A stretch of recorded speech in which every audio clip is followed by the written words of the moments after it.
बहुत पहले की बात है। वियतनाम के एक गांव में टॉम और उसकी पत्नी न्हाम रहते थे। टॉम खेती करता था और पत्नी रेशम के कीड़े पालती थी। टॉम बड़ा मेहनती था, पर न्हाम जिंदगी में तमाम ऐशो आराम की आकांक्षी थी। एक दिन न्हाम एकाएक बीमार पड़ गई। टॉम उस वक्त खेतों में काम कर रहा था। जब वह घर लौटा, उसने पाया कि न्हाम अब इस दुनिया में नहीं है। टॉम घुटने टेककर ईश्वर से प्रार्थना करने लगा। तभी उसे आकाशवाणी सुनाई दी कि वह समुद्र के बीच स्थित एक विशाल पहाड़ी पर न्हाम का शव ले जाए। कई दिनों की यात्रा के बाद टॉम न्हाम के शव के साथ उस पहाड़ी पर पहुंचा और एक खूबसूरत फूलों के बाग में ले जाकर शव को लिटा दिया। उसकी पलकें थकान से झपक ही रही थीं कि सहसा सफेद बालों तथा तारों सी चमकती आंखों वाले एक महापुरुष वहां प्रकट हुए। उन महापुरुष ने टॉम से कहा कि वह उनका शिष्य बनकर इसी जगह शांति से रहे। पर टॉम ने कहा कि वह अपनी पत्नी न्हाम को बेहद प्यार करता है और उसके बगैर रह नहीं सकता। महापुरुष टॉम की इच्छा जानकर बहुत प्रसन्न हुए। उन्होंने कहा कि वह अपनी उंगली काटकर खून की 3 बूंदें न्हाम के शव पर छुआ दे। टॉम ने वैसा ही किया। तभी जादू सा हुआ। खून की बूंदें पड़ते ही न्हाम उठ बैठी।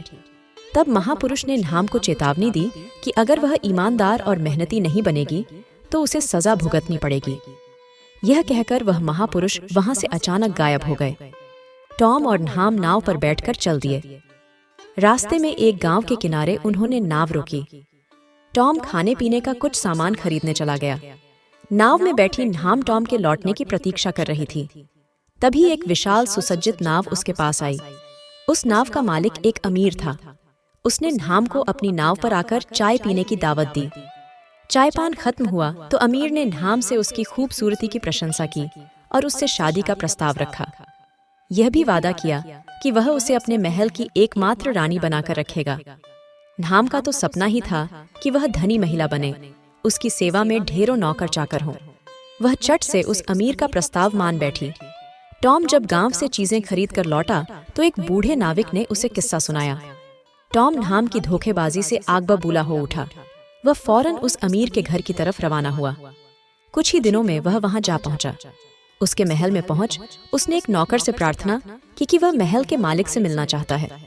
तभी अचानक न्हाम फूल तोड़ने के लिए बगीचे में आई और टॉम को वहां देख चकित रह गई। उसने टॉम से कहा कि वह यहाँ बेहद सुखी है और यहाँ से कहीं नहीं जाना चाहती। टॉम ने कहा कि वह उसे कतई वापस नहीं ले जाना चाहता। वह तो अपने खून की 3 बूंदें वापस लेने आया है। वह न्हाम उसे लौटा दे बस। कृपया हमारे चैनल को सब्सक्राइब जरूर करें। हम बहुत मेहनत से आपके लिए कहानियां बनाते हैं। आगे। न्हाम इस बात से बेहद खुश हुई। चलो, खून की 3 बूंदें देकर ही छुटकारा मिल जाएगा। ऐसा कहकर उसने तुरंत अपनी एक उंगली में गुलाब का कांटा चुभोया और टॉम की बाह पर खून टपकाने लगी। जैसे ही खून की 3री बूंद गिरी, न्हाम का शरीर सिकुड़ने लगा और वह मादा मच्छर के रूप में तब्दील हो गई। यही न्हाम की सजा थी। वह मादा मच्छर बनकर टॉम के सिर पर मंडराने लगी, जैसे भन्ना कर कह रही हो, मुझे खून लौटा दो, मैं माफी मांगती हूँ, मैं माफी मांगती हूँ। धोखाधड़ी हमें मौत की ओर ले जाती है।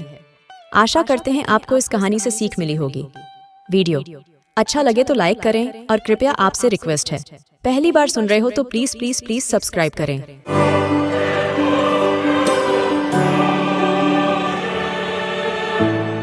भारत का नंबर 1 ब्रांड प्रवीण मंत्र विज्ञान।